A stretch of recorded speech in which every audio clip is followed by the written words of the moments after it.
Hey, my name is Mark Terrablini, and this is the first video of my YouTube channel.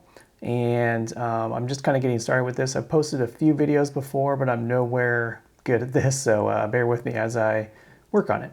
But the purpose of this channel, I'm going to kind of go through my history and the purpose of the channel and kind of where I'm going with this. But first, I just want to start out like the purpose of this channel is for me. My goal is to reach financial independence. I've been working a job the last number of years, and it's been okay. Working a job is fine, but my goal is to reach early financial independence. So I'm not working for the next 40 years, at a job trying to afford, all the cars and houses and vacations and all the stuff. So this channel is kind of to document my journey. I'm going to talk about where I've been, where I've come from, and then where I plan to be going. And I just kind of want to document everything on this channel so I can kind of lay a path for anybody else who has a similar goal. They can learn from my failures and wins and kind of go from there. So a little bit about me. I'm going to be kind of referring to my notes here, but a little bit about me. Born and raised in California, Santa Cruz, California. I have a degree. I have a couple degrees. I have an audio degree from Chico State, so I know about audio and a little bit about video. Not a ton, but enough to get by. But I got my graduate degree in web design back in probably 2015 or so, and so that's what I do for work. Is I work in UI design, creating websites and things like that. And that's basically my trade. That's what I do for work. But that came at a cost, basically, and probably the start of this journey towards financial independence. Because to get that graduate degree, I had to take on a lot of student debt, which is not a unique situation. There's tons of people in this country with student debt, and it really bothered me. I have probably about $120,000 worth of student loan debt to repay, and it's a lot. And what I realized is I was, living and working in California, making, decent pay, and I started thinking about, okay, I got to save money for a down payment on a house. Okay, houses are pushing $1 million, so I got to save up, at least 10% or something like that. It's going to be $100,000 plus to get into a house. And then the mortgage payment is going to be huge, very expensive. And I also have to pay off the student loans, which is like $1,000 a month as well. So it's like, how does this make sense? I can't afford this. The things just weren't adding up to me. It's like, I'm going to be extremely poor living in California, just trying to make it by. So I realized something needed to change, because the cost of living in California just wasn't working for me with the student debt on top of that. So things didn't add up to a great financial future for me there. And so I started thinking about other options, what I could do. And what I decided to do at that point, and this was probably early 2016, late 2015, I kind of made the decision. I did a lot of research of different places around the United States, and the one I landed on was Austin, Texas. And there's a lot of people coming here now, a lot of companies as well, but people have been coming here for a long time. But I've been here about 5 years now, because I officially moved here in October of 2016. And my reason is it had all the things I was kind of looking for. It had, at the time, it had a reasonable cost of living. It was a lot cheaper. It had a good tech scene, because I work in technology. Had warm weather, which I enjoy. People were really nice here, which I liked. Let's see if there's anything else. It just gave me the opportunity to save money and basically find opportunity here. There was a little bit more for me here, I felt, than than what California had to offer me. But I had the intention, as well as it gave me a fresh start, and I could go from there, where I wanted to. So I decided that, I can move there and I can kind of live my life with more intention than just the hand I got dealt in California. So I could build friendships that I want, specific friendships, get around a good group of people. So that was kind of my goal with moving here. So I've been here about, like I said, about 5 years, and I have to say, it's been the best decision that I've ever made. I'm never going to go back to California. My parents still live there. I still have some friends there, and I go and visit them. But hands down, the best decision I ever made. And I kind of go into why here a little bit.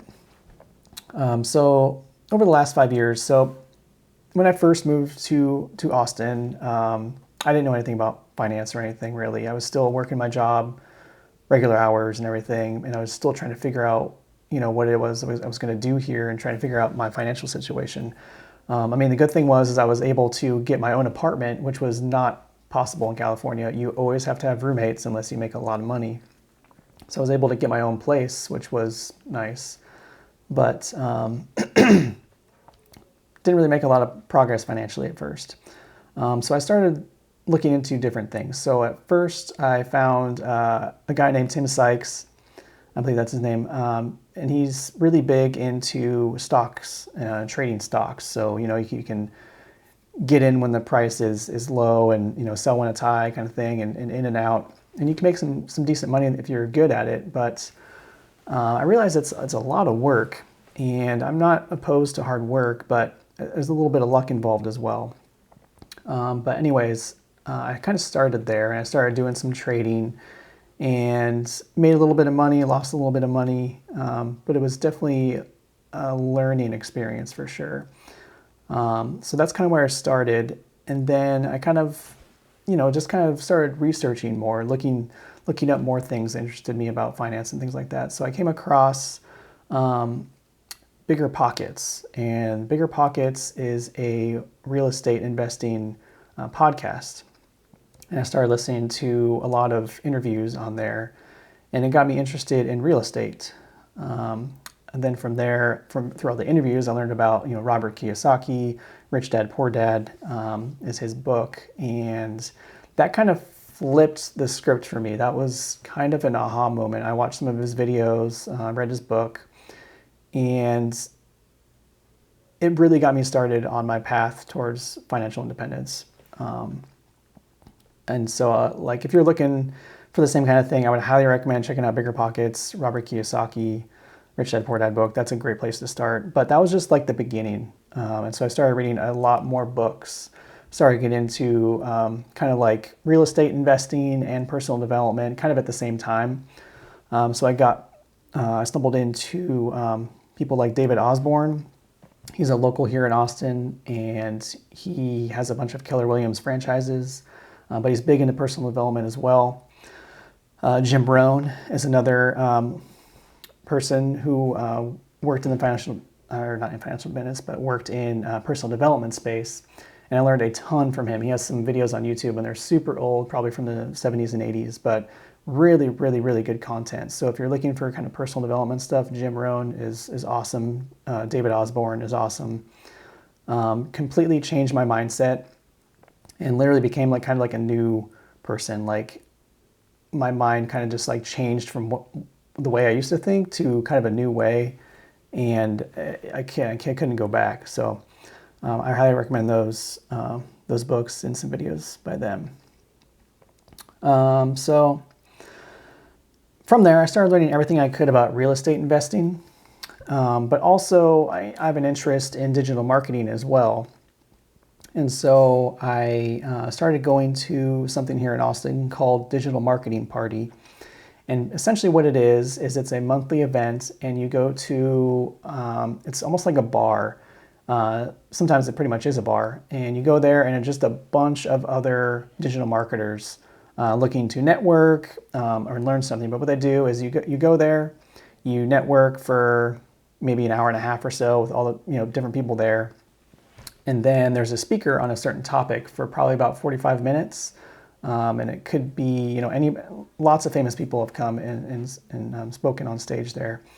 And then after that, you go to the bar, you have a couple drinks or whatever, and you continue to socialize after that as late as you like. And it was a great way for me to meet like-minded people, which was my intention moving here as well. is to meet like-minded people. So I did that, and I made through that over time. I made some great friends, and they're motivated as well, and it's been a great way to network and make friends. So I'm definitely improving my digital marketing skills as well, but I was really diving into the real estate investing. So I actually saved up some money and bought my first house, which I was actually planning on moving into, but there was renters in place that needed to finish their lease for another 6 months. So I let them stay, and then the 6 months ran up, and I decided at that point that I could actually pay less renting than living in the house. In hindsight, I probably should have just moved in because it would have been cheaper if I took on roommates and things like that. But I decided to keep it as a rental. And when I bought it, I was scared to death because I've never owned a piece of property, never been a landlord or anything like that. And the numbers seemed to work, but I was, pretty scared if it didn't work that I could lose money. But it turned out to be okay. I made about $150 a month in cash flow.